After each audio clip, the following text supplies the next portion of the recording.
Hello friends, this is final and second part of our third unit. Here is the question for Arun. Did you feel any hesitation in quitting a a well-paying job and venturing into this full-time? What were the options you weighed before you arrived your decision? કહેવાનો અર્થ કે તમે આ નિર્ણય ઉપર આવ્યા કે હવે તમે આ તમારું નોકરી જ્યાં આગળ તમને સારો પગાર મળે છે એવી નોકરી તમે છોડી અને આ એક કામ કરવા માટે તમે એ કામ છોડી દેશો? તમને આના માટે કોઈ નિર્ણય લેવા માટે કોઈ મોટી અગવડ કે મુશ્કેલી આવી હતી? તો એનો જવાબ આપતા Arun કહે છે, It is always good to decide in favor of what you really love to do. કહેવાનો અર્થ કે તમને જે ગમે છે એ કામ કરવા માટે તમારે એમાં કોઈ નિર્ણય લેવાનો થાય તો તમને કંઈ બહુ વાંધો આવતો નથી. I quit my job at Google. મેં તરત જ મેં મારી ગૂગલની નોકરી છોડી દીધી. But I still keep in touch with my friends there. પણ ત્યાં આગળ જે મારા મિત્રો હતા અથવા તો છે એમની સાથેનો મારો સંપર્ક મેં હજી તોડ્યો નથી. So only my duties at Google have come to an end. કારણ કે મારી નોકરી ગૂગલમાં જે હતી એનો મેં અંત લાવી દીધો છે. Not my emotional bond. પણ મારી જે લાગણીઓ છે એ લાગણીઓનો કહે છે કે એ લાગણીઓનો જે સંબંધ છે એ હજુ પણ એવો જ રાખ્યો છે. Sorry, I understand that I had to leave the job at that minute in 2010 or else I would never be daring enough to do so. મેં ફક્ત ને ફક્ત એકાદ જ મિનિટમાં નિર્ણય લઈને મારી એ નોકરીનો અંત લાવી દીધો હતો. જો મેં એમ ના કર્યું હોત તો હું બીજું આ મારું જે કામ જે છે EFI નું એ હું કરી શક્યો ના હોત. I could not sit back and enjoy my life when environmental damage was happening on such a large scale. આટલા મોટા પ્રમાણમાં પર્યાવરણને નુકસાન થતું હોય એ બાબત હું જોઈને બેસી રહું તો મારી જિંદગીનો જે મુખ્ય કામ હતું એ મારું કામ હું કરી શક્યો હોત નહીં. I wanted to do something and that something needed by full attention. મારે આ પર્યાવરણને જે નુકસાન થઈ રહ્યું હતું એ બાબત માટે તો કંઈક કરવું જ હતું અને એ કરવા માટે મારે પૂર્ણ ધ્યાન આપવું જ પડે અને એક કામ કરવા માટે મારે આ કરવાનું જ હતું. So I left Google for EFI. એટલે મેં ગૂગલ છોડી દીધું અને EFI માં હું જોડાઈ ગયો. What kind of garbage do you throw into water bodies? How do you deal with the removal of these garbage once you clean the water body? હવે બીજો એક પ્રશ્ન પૂછવામાં આવે છે એમને કે તમે જ્યારે આ જળ સ્ત્રોતોને સાફ કરો છો તો એની અંદરથી કેવા કેવા પ્રકારનો કચરો જે લોકોએ નાખેલો હોય છે? How do you deal with the removal? તમે એને દૂર કરવા માટે એ કચરાને દૂર કરવા માટે એ તળાવ જળ સ્ત્રોતને શુદ્ધ કરવા માટે શું કરો છો? Everything from a diaper to worn out slippers, we find everything in our lakes. આપણા તળાવની અંદર અમે બધું જ આ કચરાની અંદર હોય છે, જેમ કે નાના બાળકોના ડાયપરથી માંડી અને સ્લીપર્સ જે ચપ્પલ જે છે એ પણ તૂટેલા પાણીની અંદર લોકો નાખી દેતા હોય છે. This is so disturbing. આનાથી બહુ જ દુઃખ થાય છે. Because it is a water and water is the basis of life. કારણ કે એ પાણી છે અને પાણી જે છે એ આપણું જીવન છે અથવા તો આપણા જીવનનો મુખ્ય ભાગ છે, મુખ્ય જરૂરિયાત છે. How can we not care for these water bodies? આપણે શા માટે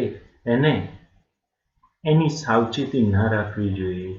We use this garbage for landfill with no or minimal exposures to the outside environment. પર્યાવરણની બહાર અથવા તો પર્યાવરણને નુકસાન ના થાય એવી રીતે આપણે આ કચરાનો નિકાલ આપણે કરી શકતા હોઈએ છીએ. જેમ કે એને લેન્ડફિલ, જમીનમાં દાબીને પણ આપણે એનો નિકાલ કરી શકીએ છીએ. બીજી વસ્તુ, આપણે એને ઓછો કરીને પણ આ રીતે પર્યાવરણને મદદરૂપ થઈ શકીએ છીએ. We ensure that the lake area and water holdings are free of garbage so that birds, frogs and snakes can live in peace. એનું કહેવાનું એમ છે કે જો આપણે પાણીના જે જળ સ્ત્રોતો છે, પાણી જ્યાં સંગ્રહ થાય છે એવી જે જગ્યાઓ છે ત્યાં આગળ આપણે એ ધ્યાન રાખવું જોઈએ કે ત્યાં કોઈ પણ પ્રકારનો કચરો ના થવો જોઈએ, જેના કારણે પંખીઓ, દેડકા, સાપ ખૂબ જ શાંતિપૂર્વક ત્યાં આગળ રહી શકે.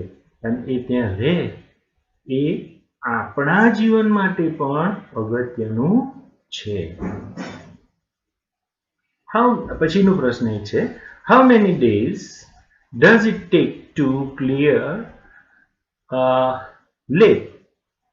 large lake? Do you use any special equipments for cleaning and safety?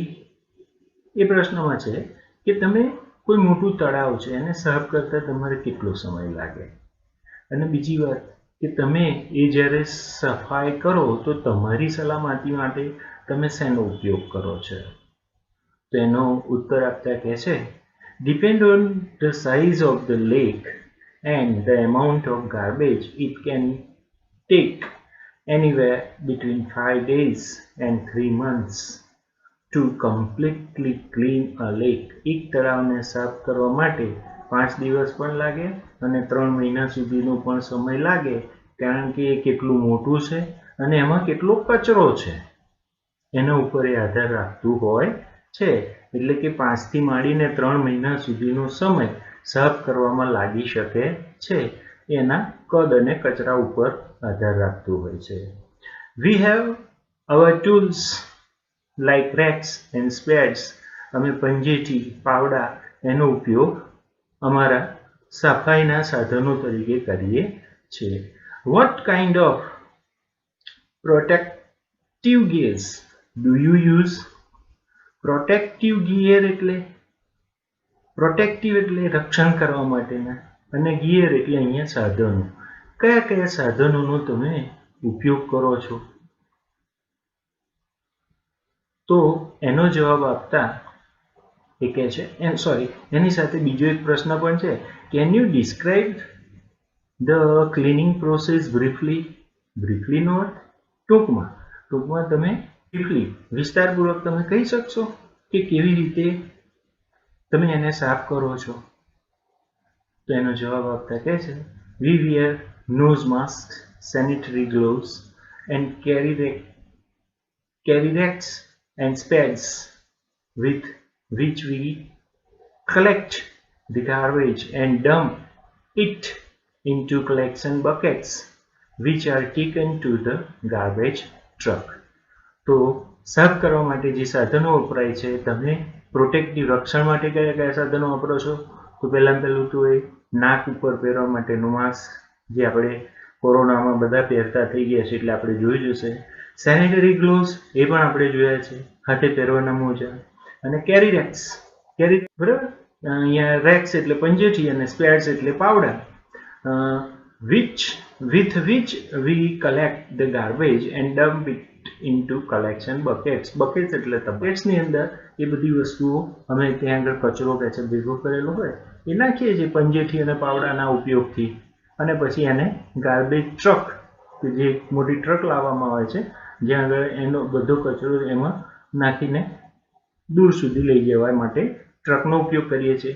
We also use heavy machineries like earth movers and pockline to dazzle the lake and clear the weeds and shrubs that are harmful.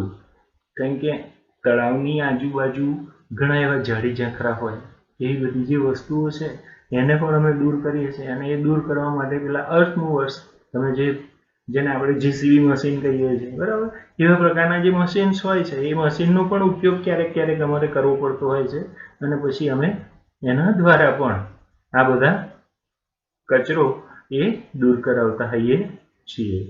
પછીનો એક પ્રશ્ન છે, what in your opinion can children and young adults do for the environment?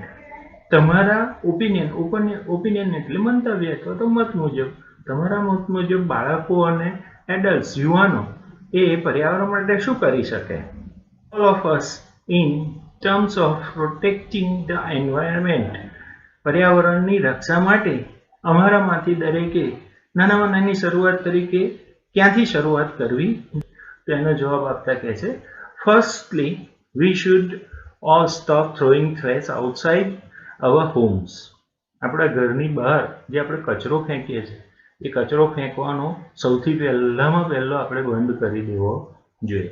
Next એટલે બીજું, we should reduce the amount of trash we generate. આપણે જે કચરો ઉદ્ભવ કરીએ રિડ્યુસ એટલે ઘટાડવો જોઈએ, ઓછામાં ઓછો થાય એનું ધ્યાન રાખવું જોઈએ.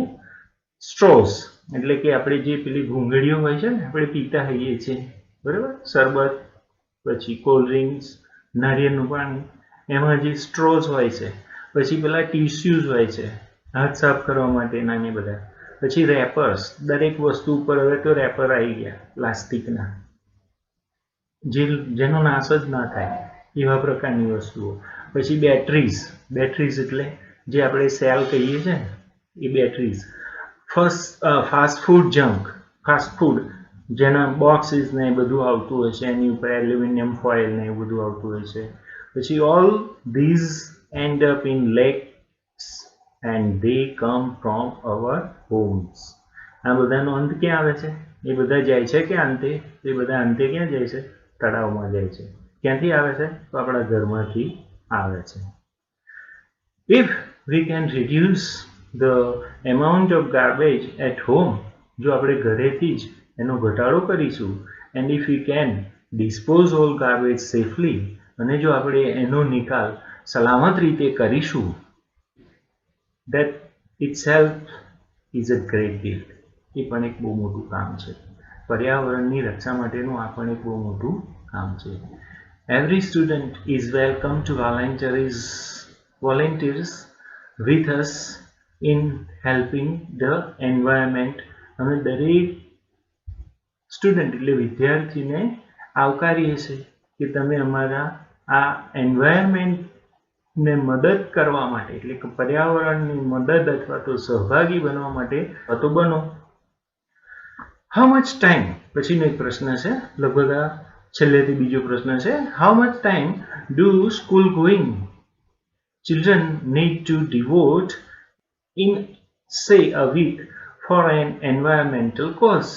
પર્યાવરણનું કાર્ય કરવા માટે કેટલો સમય સ્કૂલે જતા બાળકો ફાળવી શકે તમારા મંતવ્ય મુજબ? 4 hours a weekend? તો એનો જવાબ આપતા કહે છે કે અઠવાડિયાના અંત સુધીમાં 4 કલાક. 2 hours on Sundays and 2 hours on Saturdays. રવિવારના 2 કલાકો અને સેટરડે એટલે શનિવારના 2 કલાક. This small beginning is more than enough to ensure larger participation later. તમે પાછળથી તો વધારે સમય આની અંદર કામ કરવામાં આપવાના જ છો, સહભાગિતા કરવાના જ છો, પરંતુ શરૂઆતમાં આટલો સમય પણ પૂરતો છે. જો આટલો સમય આપી શકાય તો પણ ઘણું મોટું કામ થઈ શકે છે. અને છેલ્લો પ્રશ્ન એમને ઇન્ટરવ્યુમાં પૂછવામાં આવે છે, how can students and schools join your fraternity? Do you have any programmes to introduce your work to them? તો છેલ્લા પ્રશ્નની અંદર પૂછવામાં આવે છે, સ્કૂલ અને વિદ્યાર્થીઓ તમારી આ ફ્રેટર્નિટીની અંદર કેવી રીતે જોઈન થઈ શકે અને એને કોણ જોઈન થઈ શકે? Do you have any programme introduce? તમે કોઈ એવું કાર્યક્રમ રાખો છો જેની અંદર આ કામ થઈ શકે કે અમે જોડાઈ શકીએ? એનો જવાબ આપતા કહે છે કે yes, we offer fellowships to interested students. મેં જે વિદ્યાર્થીઓ અમારા આની અંદર જોડાવા માંગતા હોય, સહભાગિતા કરવા માંગતા હોય, એમના માટે અમે એક ફેલોશિપ્સ રાખીએ છીએ. Our program looks at young animals lovers. અમારા આ પ્રોગ્રામની અંદર યુવાન પક્ષીઓ, પ્રાણીઓના ચાહકો, યંગ વાઇલ્ડ લાઈફ ફોટોગ્રાફર્સ, જે જંગલની અંદર ફોટોગ્રાફીનો શોખ ધરાવતા હોય છે તેવા, ફિલ્મ મેકર્સ એટલે ફિલ્મ બનાવનાર, થિયેટર આર્ટિસ્ટ એટલે નાટ્યકારો, એન્ડ સાયન્ટિફિક રિસર્ચર્સ અને વૈજ્ઞાનિક સંશોધકો જે છે એને અમે આવકારતા હોઈએ છીએ. We give them training in such areas and get them actively involved in all our works. અને અમે સકારાત્મક રીતે, કાર્યરત રીતે અને અમારા આ કાર્યની અંદર જોડીએ છીએ.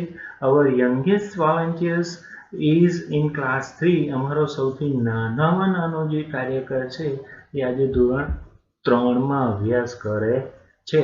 એટલે કે એવા નાના નાના બાળકો પણ અમારા આ કામ સાથે જોડાયેલા છે. This is the end of our unit. You can learn from this and you can ask me any question on my phone number. So thank you very much. Please like and subscribe my channel for YouTube. You can enjoy new videos of learning English. Thank you very much.